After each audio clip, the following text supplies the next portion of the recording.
पूज्यपाद सिउड़िया बाबा जी महाराज जब गंगा किनारे भ्रमण करते थे तो कानपुर के आगे एक स्थान पर योग वाशिष्ठ का प्रवचन एक कर रहे थे। ऐसा आत्मज्ञान का वर्णन करे थे, बाबा को पूरा लगा कि ये बोधवान पुरुष है। 3 दिन तक प्रवचन नीचे बैठ के सुना, फिर पीछे गए और एकांत में उनसे मिले और कहा मैं केवल एक शब्द पूछना चाहता हूं, आपको आत्मबोध है? तो उनका आप हमारे आश्रम गुरु हैं, सन्यासी गृहस्थ का आश्रम गुरु होता है, आपसे मिथ्या भाषण महापाप होगा, इसलिए प्रभु मैं वाक्पटु हूं, विद्वान हूं, शास्त्रों का सम्यक ज्ञान है, लेकिन तत्वबोध नहीं है। उनका बस मुझे इतना ही बाबा ने अपने अनुभूति, शास्त्र का ज्ञान होना एक अलग विषय है और तत्व बोध होना एक अलग विषय है। यहां परम अवधूत दत्तात्रेय भगवान कह रहे यदि तुम्हें तत्व बोध प्राप्त करना, भगवत प्राप्ति करनी है, देखो अगर आप सोचो कि मैं प्रेम मार्ग का हूं, मुझे तत्वबोध से क्या मतलब है, तो सर्वान वस्तुतया निरीक्ष, ये तत्वबोध ही ध्यान रखना।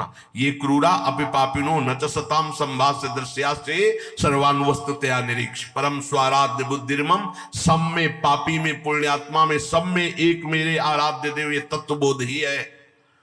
बोले त्यक्त संगो, त्यक्त संगो, त्यक्त संगो का मतलब केवल बाहरी व्यक्ति नहीं है, वस्तु है, स्थान है, पद है, प्रतिष्ठा है, संपत्ति है, ये बाहरी है। केवल इतना ही नहीं, अंदर की वृत्ति है, अंदर की मान्यता है, अंदर का अहम है, अंदर के विचार है, उनसे भी असंग रहना है। त्यक्त संगो, वो जित संग दोषा, अंदर और बाहर से, तब वो परम पद का अधिकारी होता। समझ लीजिए बहुत ध्यान से, शायद ये समझ पाना कठिन है, क्योंकि बाहरी कुसंग नहीं त्याग पा रहे, फिर बाहरी संग की बात क्या, फिर अंतर के संग की बात क्या, अंतर के अहम का त्याग, अंतर के विचार का त्याग, अंतर की वृत्ति से असंग, अंतर की वृत्ति से असंग, वो जीवन मुक्त महापुरुष होता है। अंतर की वृत्ति से भी असंग, साक्षी, दृष्टा मात्र। आगे चलकर समझ में आएगा। त्यक्त संगो, अगर भगवत प्राप्ति करनी तो ये सूत्र बहुत अमृत है। किसी भी दृश्य, किसी भी व्यक्ति, किसी भी वस्तु, किसी भी पाद, किसी भी वृत्ति, किसी भी विचार, कहीं भी नहीं, हर समय साक्षी, निर्लेप, असंग, तो वो परम पद का अधिकारी। वही प्रिया जो मुस्कुरा के दे देती है, इसलिए अलवेली सरकार है। जित क्रोधो, पहले त्यक्त संगो, फिर जित क्रोधो, किसी भी परिस्थिति में क्रोध ना आने पावे।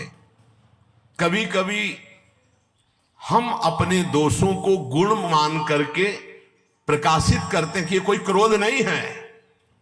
अगर गलती को गलती नहीं मानोगे तो अक्रोध स्थिति को कभी प्राप्त नहीं होगे। क्रोध तब आता है जब हमारी कामना के विरुद्ध कोई चेष्टा होती है, पक्का, और क्रोध की सत्ता ही नहीं,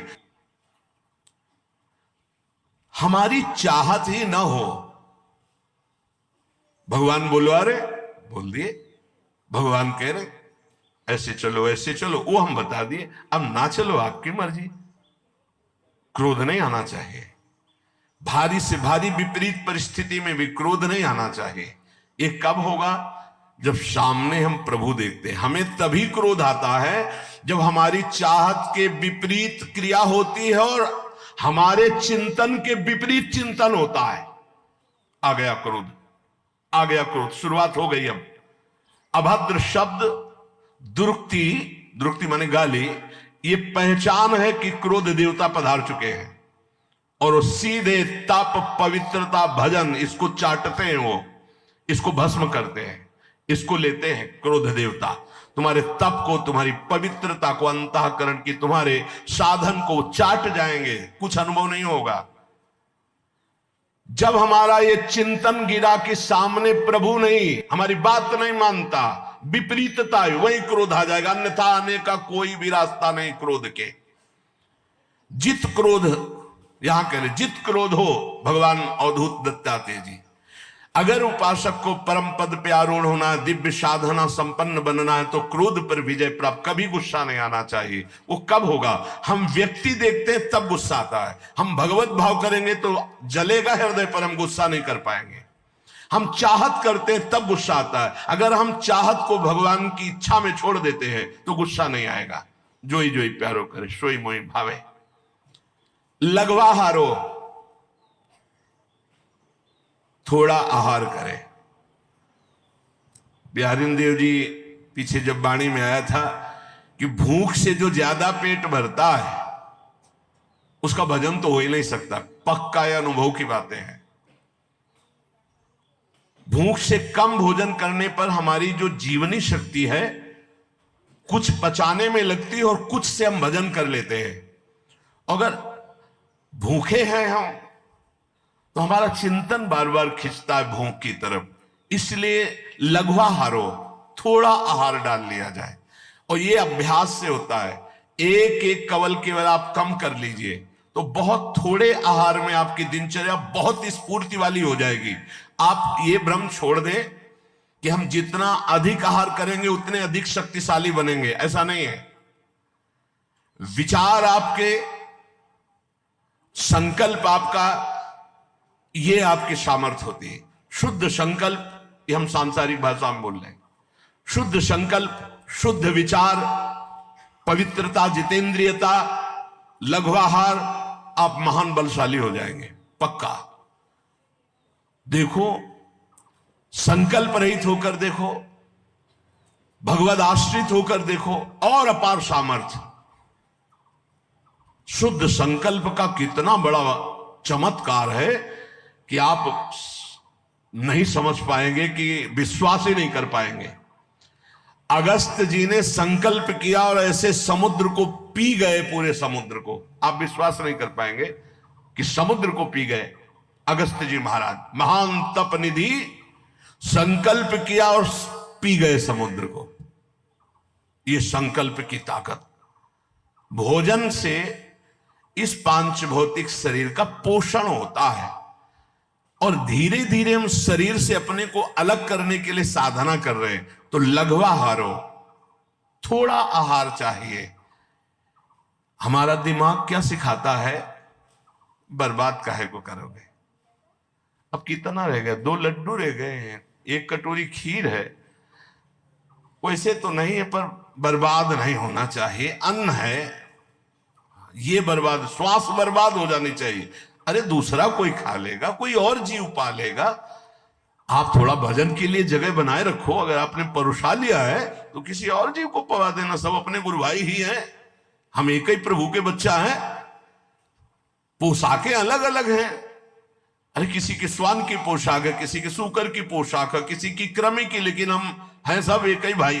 परमात्मा अंश हैं, हम सब एक ही हैं। अंश वही है, पोशाकें अलग अलग है, वो पा लेंगे।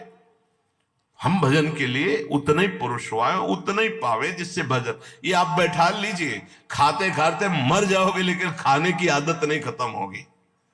इसको संयम में लाओ। पहला कहा है त्यक्त संगो, दूसरा कहा है जित क्रोधो, तीसरा कहा है लघवा हारो। यदि भगवत प्राप्ति करनी है, दिव्यता लानी है, भजन का चमत्कार अंदर प्रकट करना है कि काम क्रोध लोभ मोह मद मत्सर ये सब भस्म हो रहे हैं, तो लघवा हारो। आहार पाने के बाद फिर ऐसे तुरंत बैठ सकते हो, ऐसा आहार पाइए कि अगर आपको तुरंत बैठना पड़े तो आपको वजन न लगे कि पेट में वजन है। ये जितना आप चिकने पदार्थ, जितने आप स्वादिष्ट पदार्थ समझ रहे हैं, ये स्वाद नहीं है। वास्तविक स्वाद तो राधा नाम सुधा रसम रसी, तुम रोम रोम आपका जंकृत हो जाएगा जिस दिन राधा नाम। बोले हमें तो स्वाद नहीं मिलता। तो जिसका पित्त बढ़ जाता है, मिश्री कड़वी लगती है।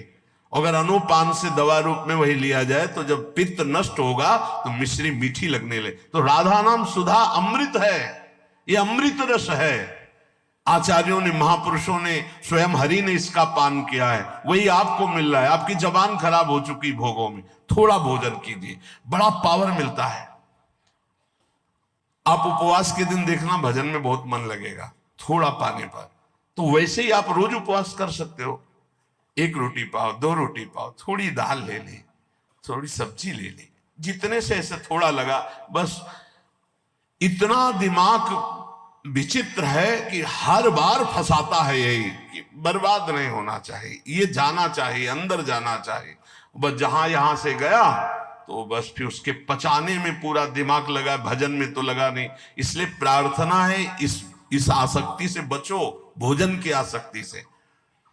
अच्छे पदार्थ जो सृष्टि में कहे जाते हैं उनको थोड़ा लीजिए, और जो रूखे सूखे कहे जाते हैं उनसे पेट भरिए और खूब भजन कीजिए। आगे कह रहे जितेंद्रिय, अपने आप जितेंद्रिय हो जाएंगे। शरीर एक रथ है, बुद्धि इस रथ को चलाने वाला सारथी है, बैठने वाला जीवात्मा है, मन लगाम है, इंद्रियां घोड़े हैं, विचरने की जगह विषय भोग है। ये घोड़े विषय भोग का चारा चरने के लिए जाएंगे। अगर मन रूपी लगाम को बुद्धि रूपी सारथी ने ठीक से खींचा नहीं तो ये खंडक में गिरा देंगे। और गिरे हुए बहुत फंसे हैं, और जीव इतना भोला बन चुका है कि गड्ढे में गिरा है फिर भी वो आनंदित है, वो उसी को सुख समझ रहा है, दुख को ही सुख समझकर। यही तो भगवान की विचित्र माया है। जिसे तुम सुख समझते हो वो सुख की छाया है, समझ पड़ती नहीं ये गिरधर की माया है। भयानक दुख के अंतर में वो डूबा हुआ भयानक परिणामों को प्राप्त होगा, लेकिन उसमें सुख का अनुभव कर रहा है। त्यक्त संगो जित क्रोधो लघ्वाहारो, तो अपने आप जितेंद्रिय हो जाएंगे। देख लेना, घृणा हो जाएगी यार, घृणा। कौन सा ऐसा सुख है जो घृणा के योग्य ना हो? लौकिक बढ़िया से बढ़िया पदार्थ खाओ, तत्काल हम उसे वापस उलटते हैं, देखने लायक नहीं रह जाएगा। चिकनी चमड़ी केवल देखकर फंस रहे हैं, कुछ नहीं, पूरा जीवन बर्बाद हो जाता है। धर्म के लिए तो सेवन करने के लिए ठीक है, बकाया भगवत प्राप्ति के लिए जितेंद्रिय चलो, ठीक से चलो। पिधाय बुद्ध्या द्वाराणि मनो ध्याने निवेशयेत्, शून्य स्वेवावकाके गुहा सुचो वने सुचो, नित्य युक्ता सदा योगी ध्यानम सम्यक उपक्रमेत। श्री दत्तात्रेय जी महाराज कह रहे हैं बुद्धि को परमात्म चिंतन से इतनी बलवान बनाओ कि अपनी इंद्रियों के द्वारों से घसीटकर उसे भगवान में स्थित करो। हर इंद्रिय द्वार बंद, अंतर्मुख इंद्रियों को करके परमात्म चिंतन में लग। शून्य स्वेवावकाशेषु, कहां हमारी स्थिति थी? विचार करके देखो, सब विषय जितने हैं वो हमको रौंद रहे थे। ना चरणों में प्रीति थी, ना उस कोटि की भजन की वृत्ति थी। ये तो सिर्फ आचार्य कृपा से। अब हे लाडली, आपकी शरण में आ गए। अब मेरी आयु, मेरी प्रत्येक श्वास केवल आपके स्मरण में व्यतीत हो। समस्त शास्त्र, समस्त महापुरुषों की वाणी और बड़े बड़े संतों की दिनचर्या जीवनी, उनसे संभाषण और स्वयं के हृदय का अनुभव साधना का सबसे बड़ा सूक्ष्म स्वरूप है। प्रतिक्षण अपने आराध्य देव का मधुर मधुर स्मरण, ये सबसे बड़ा साधन है। और इसी से भगवत प्राप्ति होती है, केवल इसी से भगवत प्राप्ति होती है। और सब साधन है, उनका फल है स्मृति, और ये मधुर मधुर स्मृति ही भगवत प्राप्ति कराती है। अनन्य चेता सततम यो माम स्मृति नित्यसा तस्याहम सुलभा पार्थ। भगवान कह रहे मैं उसके लिए सुलभ हो जाता हूं जो नित्य निरंतर मेरे में आसक्त चित्त होकर मेरा स्मरण करता है। अनन्य चेता सततम यो माम स्मरति नित्यसा, इससे बड़ा कोई साधन नहीं है, और ये सबसे कठिन है। चाहे निराकार उपासक हो, चाहे साकार उपासक हो, बिना स्मृति के वो अपने लक्ष्य की प्राप्ति नहीं कर सकता। ये हम बहुत से सब शास्त्रों का स्वाध्याय, संतों का समागम, ये योग की सबसे बड़ी वृत्ति है चित्त वृत्ति का निरोध करके परमात्मा स्वरूप में स्थित कर देना, जिसका स्वरूप भगवान श्री कृष्ण चंद्र जी कह रहे हैं, तेषाम सतत युक्ता नाम भजताम प्रीति पूर्वकम ददामि बुद्धि योगम तम येन मामुपयांति ते। जो सतत मेरा भजन करते हैं मैं उन्हें बुद्धि योग प्रदान कर देता हूं। चित्त वृत्ति का संसार की तरफ ना जाकर परमात्मा में निरंतर स्थित रहना, आराध्य देव में स्थित रहना, यही सबसे बड़ा योग, यही सबसे बड़ी भक्ति, निरंतर स्मरण, और यही सबसे बड़ा ज्ञान कि सब कुछ विस्मरण अपने स्वरूप में स्थित। भक्ति योग, अष्टांग योग, ज्ञान योग, कर्म योग, किन्हीं न किन्हीं मार्ग में तो होगा ही कोई, लेकिन सबका सार है संसार का विस्मरण और परमात्मा का स्मरण। ये सब संप्रदाय, सब साधन, सबका सार, अगर ये नहीं तो कुछ नहीं मिला आपको। सब साधन कर यह फल सुंदर, प्रभु पद पंकज प्रीति निरंतर। समस्त साधनाओं का ये परम सुंदर फल है कि अपने प्रभु के नाम में, रूप में, लीला में निरंतर स्थिति बनी रहे, अंतर रहित स्थिति बनी रहे। देखो आप, हर साधना का यही फल है। बहुत सुलझा हुआ बात समझना, सब कुछ हो रहा है, स्मृति नहीं अंदर अखंड, खास बात नहीं, कुछ नहीं हो रहा, स्मृति चल रही है, सब कुछ हो गया। ये बात अच्छे से समझ लीजिएगा। जो स्मृति प्रधान है, स्मृतिवान है, वो विशेष कृपा पात्र है। प्रायः देहाभिमानी क्रियाओं पर, संख्या पर विशेष ध्यान देता है, स्मृति पर नहीं। कृपा पात्र स्मृति पर ध्यान देता है, क्रियाओं पर नहीं। क्रियाएं हो रही, स्मृति कहां है? देहाभिमानी क्रियाओं पर ध्यान, मैंने ये किया, मैं ये करूंगा, मैं ये कर सकता हूं, वो प्रगट क्रियाओं पर ध्यान देता है। जो कृपा पात्र होता है वो आंतरिक स्मृति पे, बाहर जो बन रहा है बहुत एकाग्रता पूर्वक बनेगा, क्योंकि वो एकाग्र है, स्मृतिवान है। स्मृतिवान ही ज्ञानी है, स्मृतिवान ही योगी है, स्मृतिवान ही वैरागी है, स्मृतिवान ही प्रेमी है, भक्त है। जो को स्मृति शून्य, कोई खास बात नहीं, कितनी भी बड़ी तपस्या हो, खास बात। ज्ञानी आत्मरति, भक्त इष्टरति, योगी स्वरूप में स्थित समाधिस्थ, उठते बैठते चलते फिरते। अगर ये समाधि नहीं प्राप्त है तो संप्रज्ञात समाधि, जो संकल्पित समाधि, उसका कोई महत्व नहीं। 8 घंटे समाधि, फिर बहिर्मुख बहिर्दशा में उठते बैठते चलते फिरते असंप्रज्ञात विचक्षणा समाधि, संकल्प रहित निरंतर परमात्म स्वरूप में स्थित, ये स्मृतिवान। हर उपासक स्मृति पर जोर दे। कोई इसमें मेहनत की बात नहीं है, इसमें महत्व की बात है। यदि आप देह का महत्व रखते हैं तो भोगों की स्मृति स्वाभाविक होती है। यदि आप प्रभु का महत्व रखते हैं भगवत स्मृति स्वाभाविक होने लगेगी। स्वाभाविक, जैसे हम विषयों की स्मृति करते नहीं, वो बसी हुई माला चल रहा है, स्मृति भोगों की हो रही। आरती पूजा क्रियाएं भागवतिक हो रही, स्मृति पदार्थों की भोगों की हो रही। नाना प्रकार का भोगाकर्षण का स्मरण हो रहा है, उसे स्मृति कहते जो अंदर अंदर होती। स्मृतिवान ही महान पुरुष हो सकता है, स्मृतिवान ही दिव्यता को प्राप्त होता है। इसलिए स्मृति को पकड़ो। श्रीपाद प्रबोधानंद जी महाराज,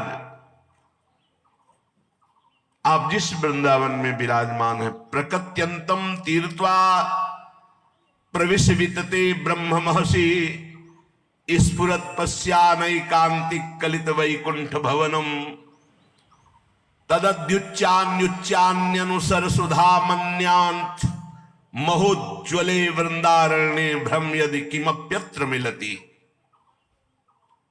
महाउज्ज्वल परम धाम वृंदावन जिनको मिल गया, अब क्या मिलना बाकी रह जाएगा।